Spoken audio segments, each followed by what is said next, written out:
El Seminario de Migración, Desigualdad y Políticas Públicas presenta Destino México, Migraciones y Movilidades. Con Claudia Masferrer. Buenas tardes, bienvenidos a Destino México, un podcast sobre migraciones y desigualdades. Gracias, Andrew. Hoy estoy muy contenta de recibir a Andrew Seeley, de empezar esta serie de diálogos sobre el papel de México como destino. Andrew Seeley es presidente del Migration Policy Institute, pero tiene, creo yo, una larga trayectoria entendiendo política migratoria y la relación México-Estados Unidos. Así que es un placer poder empezar contigo, Andrew. Y en realidad estoy sesgada porque tú y yo hemos platicado muchas veces sobre muchos temas de política migratoria. Hemos platicado sobre el papel de la contención, el papel que juegan los gobiernos en tratar de manejar la migración. Hemos comparado diferentes políticas de diferentes contextos a nivel mundial, pero quiero que nos enfoquemos hoy en entender a Destino México, cómo podemos ver a México como destino, cómo puede ser un país acogedor o no. Pero empecemos pensando un poco este balance de cómo es México como destino de migraciones y movilidades. Claudia, qué gusto verte para empezar y seguir estas conversaciones que hemos tenido en distintos momentos. Hemos podido trabajar juntos, escribir juntos y comentar mucho de estos temas. Voy a empezar un poco con autobiografía. Yo viví 6 años en México.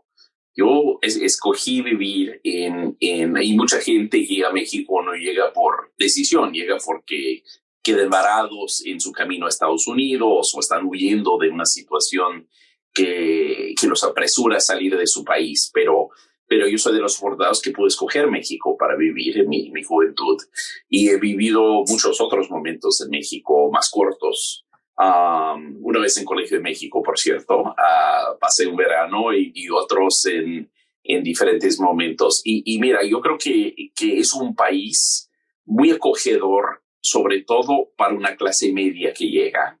Una clase media que llega por opción de los Estados Unidos, de Canadá, de Europa, inclusive de otros países de América Latina. Gabriel García Márquez insistió en ser sepultado en México, siempre se sintió acogido en México, ¿no? Recibido bien en México. Entonces, por un lado, te pongo una historia de un México que es un país absolutamente fantástico, que encanta al extranjero, que llegamos felices. Yo siempre digo que llegué a México hace casi 30 años y nunca me he ido, ¿no? Aunque sí me he ido, pero siempre he regresado, ¿no? Entonces, por un lado, es un país muy acogedor. Yo creo que por otra parte, y México ya está viviendo un boom de la migración, un crecimiento muy rápido y sobre todo de Centroamérica, de haitianos, de algunos africanos, de venezolanos quizás menos visibles. Y esa migración que tiende a ser más necesitada, a veces huyendo de situaciones en sus países, a veces quedando varados, quedando estancados en su viaje hacia los Estados Unidos y decidiendo quedarse o pedir asilo en México o consiguen trabajo y se quedan y a lo mejor siguen soñando con seguir al norte. Ese grupo amplio yo creo que ha costado a México ver dónde encaja, ¿no? Todavía no es tan visible, todavía es nueva, pero ya empieza a notarse y creo que hay cierta más ambivalencia con esos migrantes que menos tienen, menos recursos tienen, que están más vulnerables. Y luego hay yo creo que sentimiento encontrado con el número muy grande de norteamericanos, de familias mexicanas que llegan, ¿no? Y tú hiciste recién el Atlas del Retorno, ¿no? Hay muchísimas personas que, si bien están en familias mexicanas, son ciudadanos de los Estados Unidos. En caso de los niños, muchas veces hablan inglés, su español no es perfecto, no saben escribir bien en español, no tienen conocimiento de las costumbres. Y creo que todavía, si bien pueden aprender a navegar México, yo creo que todavía no es claro dónde encajan en México. Igual con los mexicanos que regresan ya muy afectados, muy cambiados por su vida de muchos años en los Estados Unidos. Otra parte, ¿dónde encajan en México? Y eso creo, podemos seguir hablando de esto, pero yo creo que son los temas, digamos, pendientes. Por un lado, México es un país sumamente encantador, sumamente de buena acogida para ciertas poblaciones, pero ya que está creciendo y está llegando no solamente la clase media extranjera a las ciudades grandes, sino personas de menos recursos y en los pueblos y en otros lugares más chiquitos, con mucho más tradición así histórica. Yo creo que también estamos viendo tensiones que están emergiendo. Andrew, voy a pedirte ahondar más en lo primero. Hoy hay un montón de temas en realidad, pero lo que decías de esto de que México es un país muy acogedor para la clase media. ¿No serían todos los países más o menos así? Digamos, en general hay diferentes discursos hacia las personas migrantes, ¿no? Implícitos y explícitos. Hay políticas muy implícitas que buscan trabajadores migrantes de baja calificación, de manera indocumentada, con una laissez-faire, si quieres, con que lleguen nomás. Pero en realidad en la política se busca encontrar al best and brightest, al mejor, al más capaz, ¿no? Y se asocia muchas veces a esta idea de la clase media. Entonces, ¿sería único en ese sentido esa preferencia por parte de México, o en realidad, pues un poco hay estos diferentes discursos y ahí pues todos caemos en lo mismo? Yo creo que en general es cierto en todo el mundo, ¿no? Y los que más recursos tienen, los que tienen más educación tienen, los que llegan de forma legal, sí, les va mejor. Ahí yo creo que es cierto. Yo creo que México, sin embargo, tiene una relación con el extranjero interesante. México se ufana como un país, y los mexicanos, de haber recibido a los refugiados españoles, de tener una tradición de cierta migración, ¿no? De la relación especial con Estados Unidos, si bien es contradictoria en algunas cosas, a final de cuentas hay un aprecio mutuo en general. Yo creo que hay algo de mucha apertura. Hay países que aún si eres de la clase media, llegar a vivir en el país, la gente no abre las puertas. Inclusive yo diría, por ejemplo, yo soy medio danés, mi mamá es de Dinamarca. Los daneses son mucho menos abiertos a los extranjeros que llegan, en mi experiencia, ¿no? Es muy personal, eso no es mi opinión profesional, es mi opinión más bien visceral, pero de alguna forma es un país más tribal, muy escéptico, les gusta salir al mundo, muy escéptico de que llegue el mundo. Los mexicanos les gusta, hay una cierta apertura, una cierta historia de llegar ciertos grupos migrantes, ¿no? Que encajas en esa línea. Y creo que al inverso, lo que pasa en México también es que México es la combinación perfecta para muchos extranjeros, norteamericanos, europeos, canadienses, etcétera, también sudamericanos y otros de clase media, de un país por un lado tradicional y por otro lado muy moderno, ¿no? Entonces es los retirados, los pensionados de Estados Unidos y de Canadá que llegan en grandes números a San Miguel de Allende, ¿no? Yo me acuerdo que pasamos una semana ahí hace unos años y un día mi esposa, que es mexicana, me dice pronto, oye, yo no entiendo por qué se quedan aquí los norteamericanos. Por un lado, caminas en el centro de San Miguel de Allende y es bien bonito, está lo tradicional mexicano, y es muy diferente a lo que vivieron en su país. Pero luego vas un poco a las afueras y encuentras un Office Depot, ¿no? Encuentras las tiendas que siempre ves del lado norteamericano o canadiense o europeo, y hay cierta modernidad, ¿no? Entonces es fácil, si tienes cierta plata, es fácil vivir en México porque ya es un país en las ciudades bastante moderna y al mismo tiempo todavía conserven mucho lo tradicional, ¿no?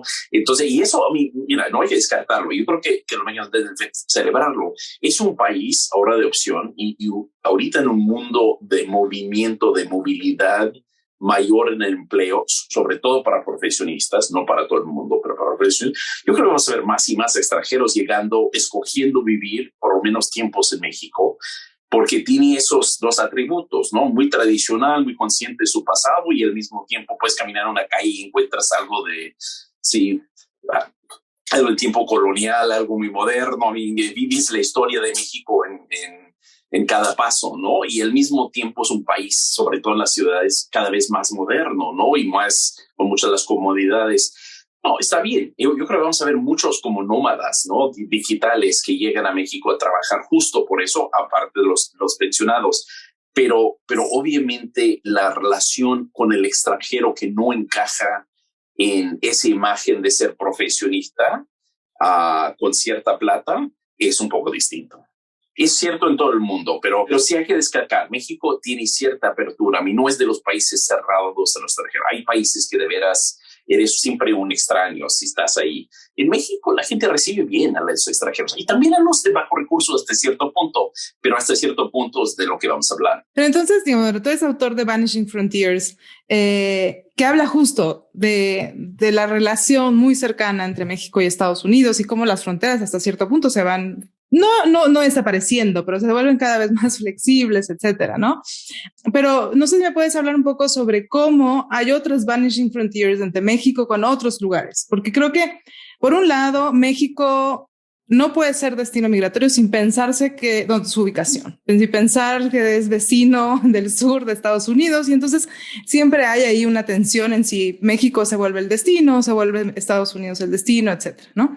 Pero ¿hasta qué punto México tiene fronteras con otros países que podrían quizás en un futuro irse borrando o irse desvaneciendo poco a poco, ¿no? Creo que quizás entender cómo México puede ser un destino en un futuro para personas que no son solamente, no son estadounidenses, donde ya hay una larga tradición migratoria de intercambio. Mira, yo creo que esas fronteras siempre han sido un poco borrosas y un poco porosas, pero ya es más visible porque los números son más grandes, ¿no? Entonces, ahora hay entre 80 y 120,000 venezolanos, dependiendo de qué cifras quieres escoger, ¿no? Pero creo que la última versión del conteo de Naciones Unidas que se hace con México son 80,000, pero vete a saber el número real, pero es un montón de venezolanos. Más de clase media, era una migración también más profesional de los que llegaron a Colombia, por ejemplo, porque eran los que podían ir en avión y llegar. Muchos tenían contactos en la industria de energía, por ejemplo, pero eso es un montón. En periodo de 5 años, ¿no? He llegado a México. Y México abrió los brazos, ¿no? Cubanos siempre ha habido, pero los números siguen creciendo. Y antes llegaban muchos por intercambios y por cuestiones educativas. Ahora están llegando por vía de Nicaragua y caminando, ¿no? Hacia arriba o en buses hacia arriba, ¿no? Para llegar a los Estados Unidos, pero no pueden y se quedan, ¿no? Siempre ha habido guatemaltecos y salvadoreños, ¿no? México otra vez, en esta ambivalencia, cuando no había muchos migrantes, México siempre fue muy abierto en ciertas cosas, menos con asiáticos en el siglo XIX, poco ambivalente con los judíos de Europa en diferentes momentos. No ha sido pero en general México ha recibido cantidades de gente. Los guatemaltecos salvadoreños que eran refugiados en los años 80 fueron bien recibidos, si bien acotados, sobre todo los guatemaltecos en ciertas zonas de Chiapas, pero fueron atendidos, pero no integrados al país. Ahora están llegando en mayores números, ¿no? Ahora están llegando, muchos quisieran, y muchos hondureños que quisieran llegar a los Estados Unidos. No sabemos si se van a quedar todos en México. Para muchos deciden aplicar para el asilo en México o porque los agarran o porque de veras están temerosos de ser regresados a su país y prefieren quedarse en México que arriesgar ir a los Estados Unidos y ser devuelto a su país. Y a final de cuentas, con eso van creciendo. Una vez que existen las redes sociales, como tú sabes mejor que yo, una vez que existen esas redes sociales, tienes un primo, un vecino, una hermana que vive en Monterrey, es más probable que te quedas, ¿no? Que agarras una chamba ahí, que agarras un trabajo, ahí te quedas viviendo en el sillón un ratito. Y bueno, a los 3 meses todavía estás ahí, rentas tu propia casa porque tienes trabajo, ahí te vas quedando, ¿no? Quizás con el sueño de llegar a los Estados Unidos en algún momento, pero todo parece indicar que el número de gente llegando, sobre todo a Centroamérica, va a ir creciendo. Y vimos lo mismo con los haitianos, ¿no? Los haitianos llegaron en cierto número, unos miles a Tijuana. Algunos ya siguieron los Estados Unidos en el último año, ¿no? Y ya no todos los que están, pero han llegado más haitianos, ¿no? A México.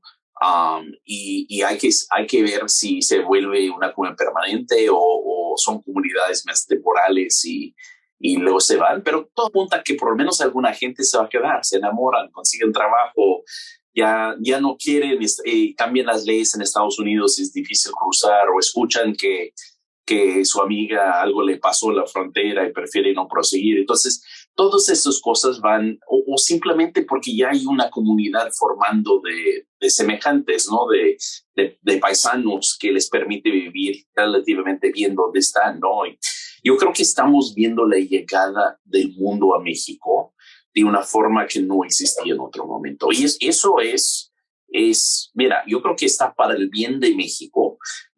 México siempre ha tenido un país con menos de 1% de población migrante, ¿no? A lo mejor ya más allá del censo, pero realmente probablemente está encima del 1% ahora, sí, muy cerca. Bueno, sí, pero el censo probablemente es un subconteo también de alguna gente recién llegada, y no sé si esa gente es transitorio, ¿no? Pero digamos, ya México está empezando a ser un poco más cosmopolita. No está mal, no está de más eso, ¿eh? Ciudad de México siempre lo tenía un poco, ¿no? Pero ya estamos viéndolo en otras partes del país. ¡Qué bien! Andrew, entonces, digamos, sí, podemos discutir si es más o menos, más menos 1%, alrededor de 1%.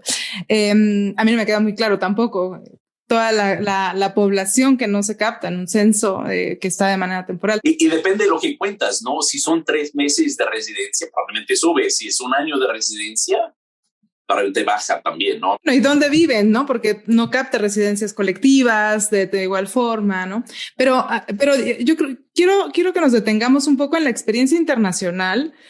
¿Qué es lo que necesitaría México? ¿Dónde necesitaría México tratar de no sé si aprender, pero digamos de leer, de informarse, de tratar de pensar, de tomar como ejemplos para ser un buen destino, un destino acogedor para aquellas personas que decidan quedarse? Porque creo que parte del problema es que muchas veces se pensaba que esta población extranjera no se iba a quedar. Entonces también pensar en un cambio de narrativa, de cómo nos vemos como destino y ya no simplemente como un país de tránsito, pues implica también pensar qué vamos a hacer con esas poblaciones que llegan y, como tú dices, sí, pueden casarse, encontrar un empleo y quedarse.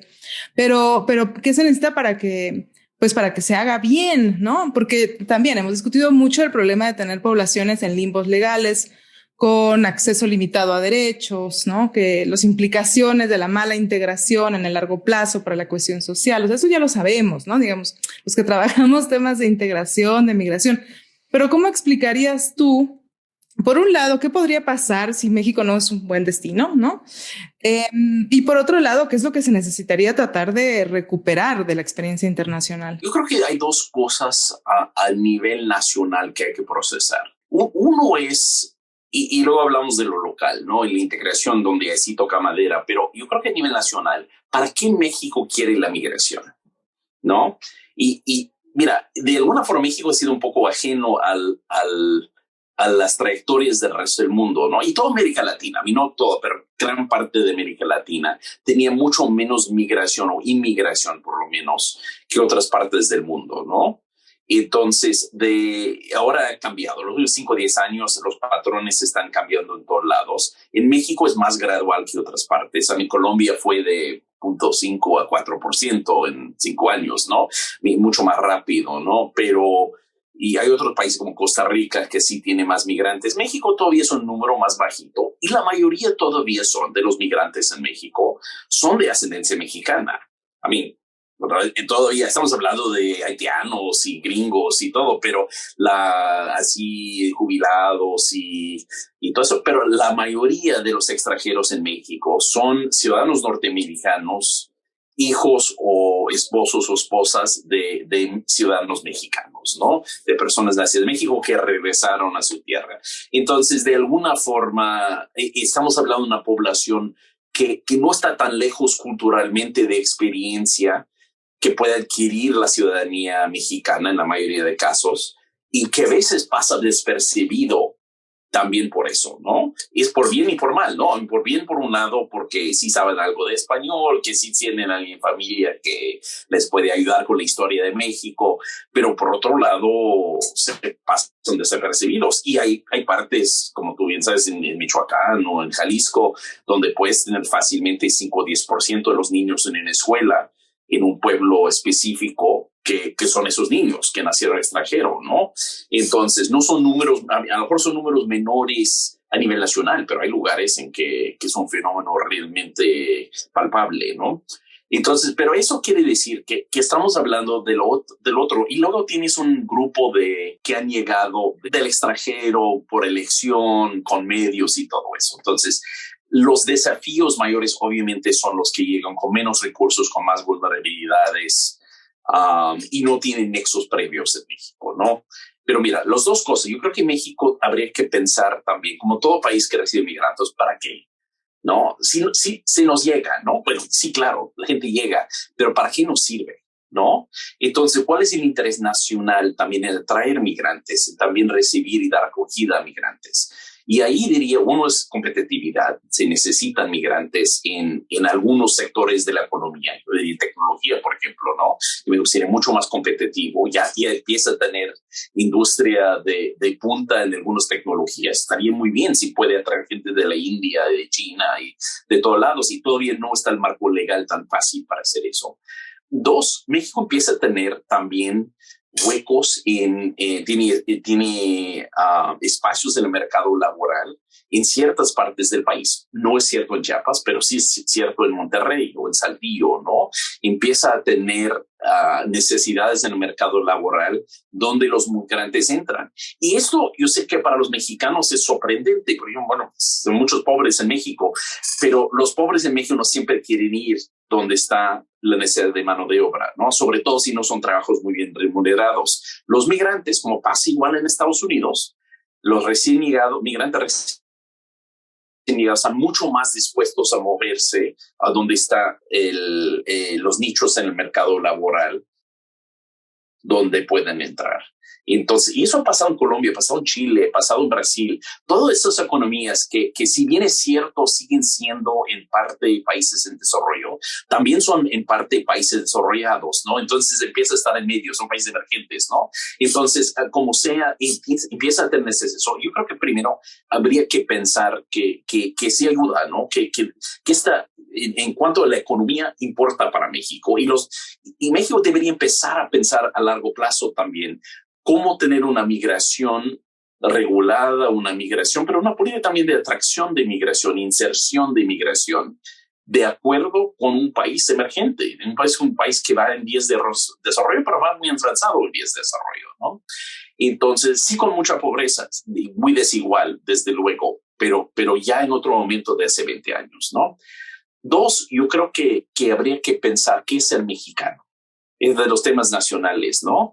A mí, si ser mexicano es comer guacamole, tener nopal en la frente, si es comer nopales, por cierto, yo nunca voy a ser mexicano porque los nopales no puedo, pero yo cuando trabajo en Niños Migrantes, yo tenía un gran lazo con un chico de Honduras porque los dos estábamos en un albergue lleno de niños migrantes que servían nopales todos los días. Yo no podía con los nopales y él tampoco, ¿no? Era nuestro como bond, nuestro como vínculo. Pero también, ¿qué es ser mexicano? Y mira, yo creo que son las mismas tensiones en Francia, son las mismas tensiones en Dinamarca, son las mismas en Estados Unidos, son las mismas tensiones en Colombia con los venezolanos. Pero ¿cómo abrimos más allá bueno, tienes que ser mexicano porque naciste mexicano, ¿no? Porque hay un montón de gente en México, tiene una minoría, pero está creciendo, que no nacieron mexicanos, pero quieren ser mexicanos. Entonces, ¿cómo abres la panorama? ¿Qué une a la mexicanidad y a los mexicanos, más allá de haber nacido en México y tener ciertos rasgos culturales históricos juntos, ¿no? Y yo creo que son los desafíos del mundo moderno. Agregaría que de la población nacida en Estados Unidos, según el censo, ¿no? 2/3 partes tienen también la ciudadanía mexicana. Entonces, digamos, ¿no? Ahí, ¿qué es ser mexicano habiendo nacido en Estados Unidos? ¿O qué es ser mexicano habiendo nacido en Perú, Argentina, en otros países donde también hay personas mexicanas que se naturalizan mexicanas, ¿no? Claro, o en Haití, o un haitiano puede ser mexicano, un polaco puede ser mexicano, un camerunés puede ser mexicano, ¿no? Y eso históricamente ha sido difícil, pero yo creo que son desafíos del mundo moderno.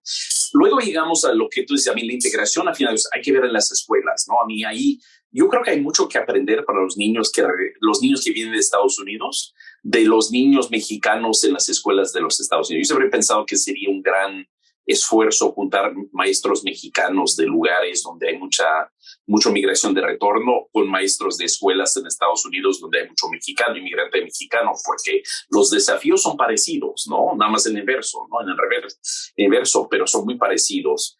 Hay que pensar en los marcos legales que permiten que la gente se legaliza, se regulariza su estatus de forma permanente y además que se naturaliza, ¿no? Entonces, esos marcos son bien importantes. Hay que pensar en accesos al CURP, accesos a servicios. Muchas veces uno puede conseguir un estatus migratorio, más no el CURP, o viceversa. Es un poco una confusión ahorita. Yo sé que están intentando alinearlo, pero no siempre ha sido así.